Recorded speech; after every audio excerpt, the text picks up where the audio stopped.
Yo, what is going on today, YouTube? Hope you guys are doing fantastic. Today's video, we're touching on the relics and we're touching on the shards. Just kind of updating you what I think is going to be very strong starting the season out, and what I think is going to be maybe a little bit weaker, maybe you don't look at as much, and just my opinion kind of on what the shard and relic situation is going to look like. So just starting in the top left, going down to the bottom right.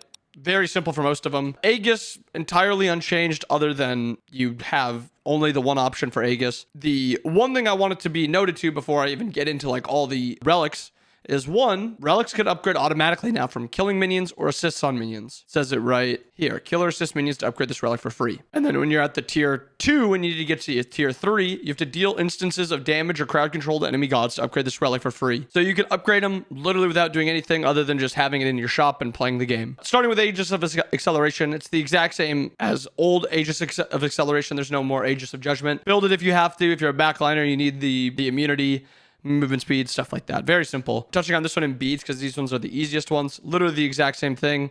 Build beads if you're building beads prior. Nothing's changed. I just want to touch on the really easy ones right off the bat because it's just easy to pay attention to these. Scorching Blink, the exact same thing, except it got buffed. You now lose movement speed and attack speed when you're hit by the flames, which is very, very strong. Scorching Blink gets better than what it used to be, but it was already very good and auto-bought in some games, so it doesn't really change too much. It's just better when you do get it. Bracer of Brilliance, the exact same as it used to be. If you're playing around objectives, it's very strong. The only difference is this is one of the few ways you have to actually increase your damage against fire giants. There is no frenzy anymore, so this is like your burn objective relic. Look of the Ascetic, same exact thing. If you're playing a backliner, you want that cooldown reset. You want the healing, the med or the mana return. Exact same thing. Nothing's really changed with it. The last two to really touch on, Phantom Shell, literally the exact same as Phantom Shell before, except Phantom Shell now is the only one you can buy. Sundering Blast, the exact same thing as before, just currently it's the only one you can buy. And then the last easy one is Persistent Teleport, is the old teleports combined together. You get movement speed and protections, and you also get that cooldown. If you're playing solo lane, get it. Now for the fun stuff, the 4 most changed relics, or 3 most changed and 1 new one. So we'll leave the new one for last because I think it is very interesting. Entangling Wings is Entangling Wings, except you get attack speed now. It is kind of a combination of Frenzy and Sprint. It's kind of like a little bit of both. It does give you increased damage because it gives attack speed, it gives that movement speed. It also is that root. It's just no longer the hastened effect possibility, which, meh. I think this one is more unique, but I think the other one makes a little bit more sense. But I do think this is kind of just a buff to the item, or the buff to the relic. If you need it for the peel, if you need it for chasing the enemy down, it's very good. Emblem of Increasing Peril. I think this is far and away, not even close, no thoughts in my mind, the strongest relic in the game, bar none. Movement speed slow. Damage dealing decrease. Anti-heal. I don't know. I was going to say anti-heal decrease. Healing decrease, I guess a better way to put it. Shield decrease. And then on top of that, you can decrease healing. Sorry, you can decrease the damage dealt and the movement speed even more by taking damage. It is so broken, so OP. You should have one of these in every game.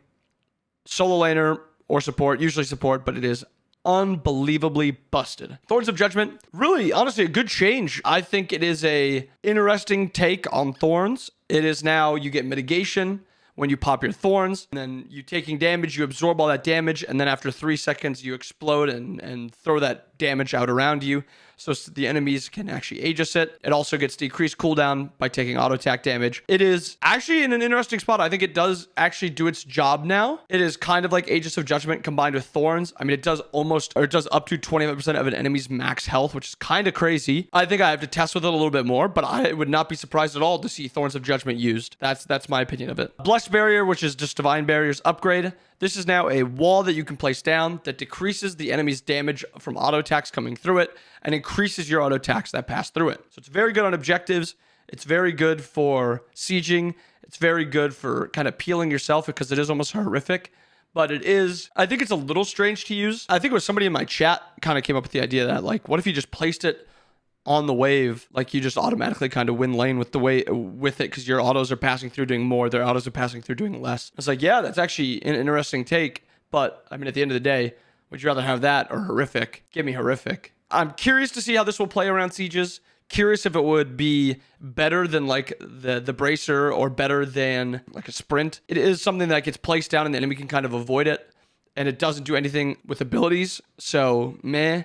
but the possibility to just walk up, place it down, have the enemy's auto attacks just doing a lot less damage so you're not getting as threatened could be pretty strong, especially pairing it with the Emperors. You can tank for a very long time then, only after the enemy mage abilities. Also maybe something in team fights where you can place it down while zoning the enemy ADC and then just try to avoid the enemy mage's abilities. Could be interesting that way. I'm not too confident in this one. I think a lot of times Horrific is just going to be better, but I think it's interesting. Try it out. Let me know what you guys think about it. Let me know about the idea behind it. Do you guys like it? And then with the shards, Golden Shard, very good still. I'm curious to see how it plays in solo lane. I think Osiris's, Bellona's, Erlang's, maybe something like Fenrir's also would maybe want to build it because you get it at level 1 now, which is very interesting. Just gives you extra clear, which is actually just really nice. Sturdy Shard is the old shard, except you don't have to stack it. I think this one's actually going to be really bot. Because if you're playing mid and you get CC'd by the enemy jungle or something as he's trying to gank you, you're just getting like free 10 protections in the early portion of the game, which is actually pretty good when you only got like 20 to begin with. So you get like another 50% of your protections, which is actually pretty nice. Vibrant Shard, I think this one stinks. The 15 to 10% of your physical magical power, you are getting maybe 200 magical power, 250 magical power by the time you actually get your second relic, and 50 or 10% of your magical power is doing 20 damage, 30 damage unmitigated. Terrible. Horn Shard, I've always thought Horn Shard is overrated. I think it's very poor. I think gods that even use cooldown, it is, unless you already have low cooldown abilities, you're not really getting value from it. Maybe something like Hebo still gets value from it, maybe like a Vulcan. But very few gods actually, I think, get good value from Horn Shard. I think usually there's just a better option elsewhere. Wing Shard is absolutely busted. Movement speed, attack speed, even if it is only for 3 seconds, easily allows you to outtrade your opponent. And then Vision Shard, I think, is probably the most underrated. I know it's not cool buying Vision Shard because it's a ward, but a 90-second ward that's on a 120-second cooldown, you can basically make yourself permanently safe if you're playing back for free, just for free. You don't have to put any wards down. You don't have to purchase any wards. You get this at level 1. Up until level 12, you don't have to buy a single ward, and you can keep those consumable slots open if you want to, or whatever. But that is my opinion of the shards and the relics. Again, Emblem, I think, is absolutely OP.